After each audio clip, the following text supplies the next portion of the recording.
Well, I mean, we could go on to that. We spent like 2 days there, and I was just completely bowled over. Ray, you know, we talk a lot about Tencent, Alibaba, Baidu, BAT, as they're known, the big companies. But what's amazing about this list of unicorns, the top 10 unicorns I read, is that most in the West have not heard of them. Maybe Mobike, the bike renting company, or Ofo, or Didi. But there are companies in education, logistics, healthcare, real estate that are billion-dollar companies that no one's really heard of. I mean, this is quite incredible. Yeah, that's right. There's a lot of unicorns in China. As someone said earlier, about a third of global unicorns are from China. And one thing that actually we covered recently at Pandaily is that what's interesting is that the BAT, the Baidu, Alibaba, Tencent, are actually indirectly or directly invested in over 50% of the Chinese unicorns. And I think that's also very different from Silicon Valley. So in addition to the couple of factors I discussed earlier, there's a lot more involvement in terms of these bigger internet players really actively promoting and investing in smaller players. So the companies you mentioned earlier, Mobike, Ofo, et cetera, they actually are all in part backed by, you know, the BATs. David, in terms of where things are going next, the buzzword, I think, of 2018 is artificial intelligence, AI. US here are very worried that China is somehow going to carve out leadership role in AI. First of all, explain how important this sector is for Chinese innovation and what it does. And are the Americans right to be worried that China is going to dominate? Well, I think there are a lot of investment going into the artificial intelligence. But I think Chinese is asking the different questions. The Ministry of Information and Technology has just published a 3-year guideline about the area they want the AI to go to, healthcare, fintech. Yeah. But the more important is if you summarize the whole guideline papers, it's asking, show me the money. Where can AI make money? It's not asking about is it technically advanced than other people. It's asking about where the AI application is. So I think U.S. still have a decade lead in terms of the research in artificial intelligence, but whether that technology lead can turn into a financial and economic reward, I think is the more important question to ask. Well, I'm going to ask Cyriac that question because he's in Silicon Valley and you were sort of nodding. And when I mentioned AI, your sort of eyes lit up. This is the place where everyone's sniffing around. Are you seeing more innovation in China than you would expect? Or is it US-based? Or is it a free flow of these ideas? Where is going to be the center of this emerging technology? The center of this emerging technology is wherever the best research happens. And I would venture to say Silicon Valley's only real competitor in the next 10 years is in China, probably in Beijing for AI, perhaps in Shanghai. And we're seeing that with a tremendous amount of government support in China. There is literally a plan by the government to make AI an important element of Chinese innovation. There's a lot of money going into it. There are already companies like Cambridge-Com that are starting to pop up that are focused on developing chips designed after the brain and how the brain is designed to learn in artificial intelligence. And almost every startup is looking for using AI to make its services better. AI by itself as a startup happens as well, but it's actually in some ways less interesting than using AI on very large data sets, like, for example, on travel sites or on Toutiao. When you want to watch the news or look at the news, which news are you interested in? If you can use artificial intelligence to make that much more personalized and your news, and then you go to language learning, and you look at startups like Liu Li Shou, and they can use artificial intelligence to cater the way you learn a language to you personally. There's so many applications on large data sets, and China has no lack of large data sets because of the very fast consumer adoption. In Silicon Valley, it usually takes us between 5 to 7 years to build a large startup. In China, it's usually 3 to 5. And it's not just because people work harder. That's a big misunderstanding. They work faster because the consumer adoption rates are so much faster in China. Yes. And one of the reasons for that is that Chinese consumers have oftentimes not enjoyed on a desktop what American consumers have already had for a long time. They go straight to mobile, and the level of improvement of a service for them is so much higher because they had nothing like that before, that they adopted so rapidly that competition is quick. And the same is true for AI. Everything is going really fast. So I would say, to answer your question, China will be a very large AI market. And in some ways, I think that's great. Silicon Valley can use competition, and it will make us only better, hopefully. And in China, the same thing. Xiaochen, do you feel that entrepreneurs are already looking at AI as the next big money-making opportunity? Is it there yet? And where's the money flowing to? Is it flowing to Shanghai, Silicon Valley, both? Everyone betting on who's going to win here? Yeah, when we just look at the money flow, and interestingly that China is already especially from the VC side, that China is one of the venture capital side, that China is one of the top 3 venture capital where venture capital really just put their money to. And in AI, and there are a number of very exciting field which a lot of VC money go to. One example is that when we just look at the potential projection by 2020, that China is projected to have the AI type of site and big data type site sale up to $1 trillion.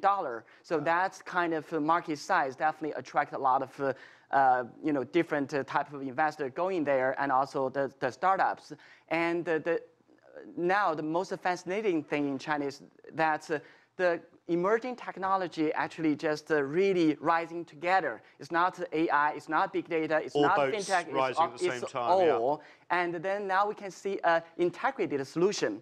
AI-enabled blockchain decentralized system, which are used in the financial sphere, which create this kind of convenience and cost-saving type of solution, which are really transforming the economy dramatically and people's life. Yes, everyone thinks blockchain is just about cryptocurrencies, but it really isn't actually. It's transforming manufacturing, transactions everywhere. Quite incredible. Where's the money? You track VC money. Is a lot of American money going to China, or are they still these barriers?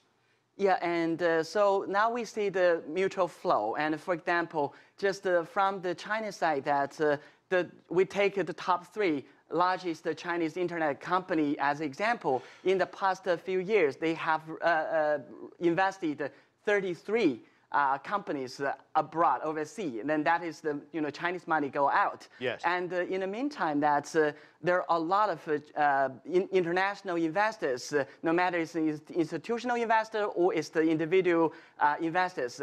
They also put a lot of money into looking for deals from China, which is very different from before, because before all the money go to Silicon Valley looking for the best deal. But as what other speaker already mentioned, that innovation is happening in China, and the money is really looking for deals in China as well. Incredible. It's not just, obviously, AI. It's not just the internet. It's kind of everything when it comes to technology. Let's have a listen to Chinese President Xi Jinping, because he really sort of outlines this sort of mission that's ahead of China. The X-ray satellite InSight is probing deep space. The C919 large airliner took off into the blue sky. A quantum computer was built and became operational. A trial was conducted for rice production in saline soil. We launched the first Chinese-built aircraft carrier. The Sea Wings underwater glider completed its first deep-sea exploration. The first extraction of combustible ice was a success. The Shanghai Yangshan Phase 4 automated deep water port began operations.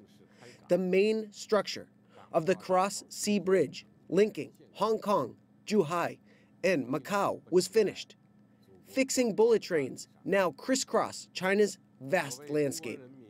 I applaud and cheer the creative powers of the Chinese people. Ray, that was Xi Jinping's New Year's address. It was a long list there. Obviously, you could tell the pride in the message. Here in Washington, we've been hearing in recent days a lot of pushback against Chinese innovation. In fact, the head of the FBI said, I wouldn't trust Chinese smartphones. There seems to be this sort of real pushback about Chinese innovation, partly to do with national security concerns, other concerns as well. Is this a problem in terms of the trust issue between the two societies? Because not everything is Shanghai and Silicon Valley and Shenzhen all swapping ideas. I think that's very unfortunate, but hopefully it's not going to stop the cross flow of ideas. Just going back to what someone was saying earlier about Chinese AI companies, actually a lot of them have opened up R&D centers here in the U.S. Yeah. And so I think that, at least from the talent perspective, Chinese companies are in no way, barred from, not barred, but discouraged from coming here. They very much see the opportunity and really admire the talent that's available here. In terms of other expansions, I think Chinese companies are very interested in the U.S. market. I've talked to many entrepreneurs who, number one, they have already expanded here, such as some of the bike-sharing companies we talked about earlier. But a lot of the Chinese entrepreneurs really admire the U.S. market, and they want to compete here, and they want to show that their products are just as good.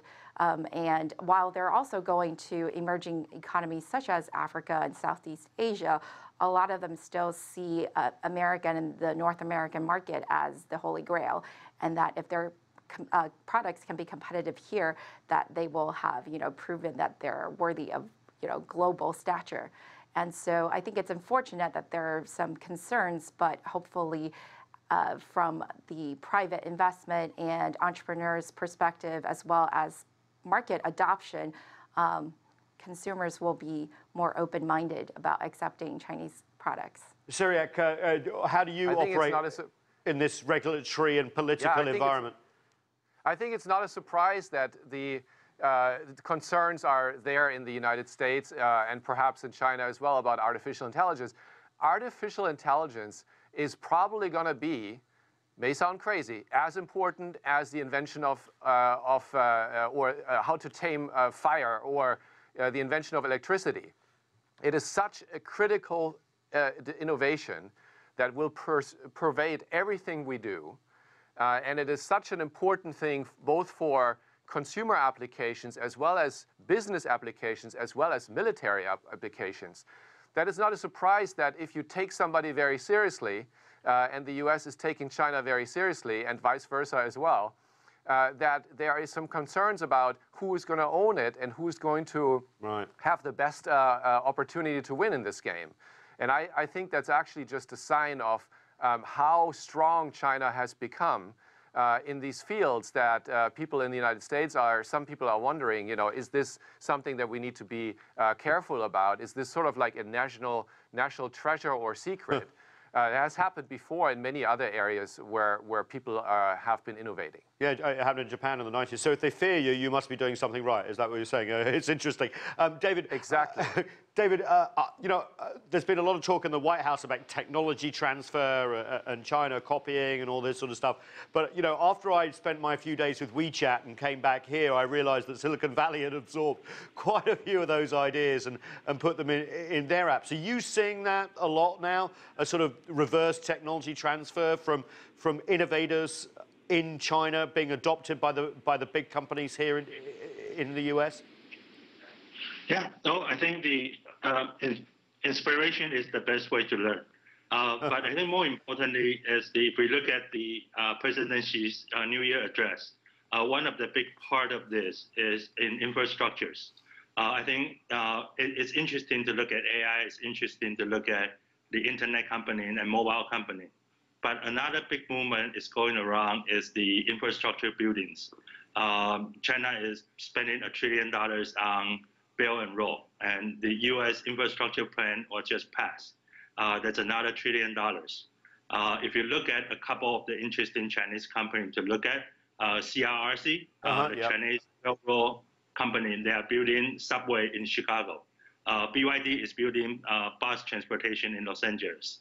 And this is the other part of the Chinese company entering into the U.S., huge amount of growth, huge amount of opportunity, and quite interestingly, they are also out of the reach of the venture capitalists in terms of investment. So this is they are not catching headline, but I think they are going to be more important in the next decades in terms of the U.S.-China relationship than whether or not the Huawei phone is going to be allowed in the U.S. That's very interesting. Xiaochen, let's end with where you see the brightest investments going forward. You know, we've mentioned everything on this show, from satellites to infrastructure to apps to AI. Where is the money going in 2018 and beyond? I would say, you know, among the emerging technology, there will be continue the investment opportunity in all of those emerging technology, no matter AI, no matter robotic, no matter big data. But my bet will be two. One is blockchain. The other is fintech. The reason is that that's technology and finance technology.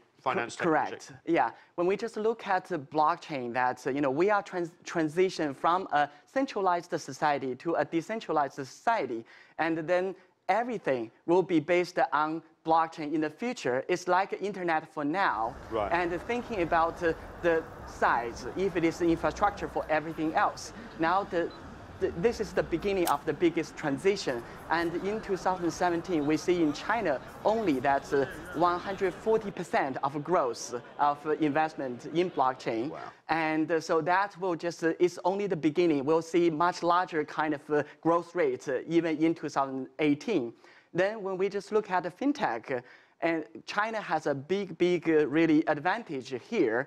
And now that many of the fintech companies already grow to the extent that they need to either to just reinvent the wheel or to just find other type of new market or new technology to make their fintech more tech than before. So that's why they will just started to look for type of new innovation, new technology to just help them to transform their mobile payments, internet insurance, and wealth management. All that will be very, very welcomed by the market. Well, that's amazing. So lots more unicorns to come in lots of different areas. Xiaochen, thank you so much here in the studio. And from Shanghai to San Francisco to Silicon Valley, we had China's technological revolution covered there. Fascinating conversation. But that's all we have time for. But the conversation does continue online. You can check us out on our Facebook page or on Twitter. We're at CGTN America, or visit us on Facebook. That's facebook.com/CGTN America. I'm Nathan King in Washington, D.C.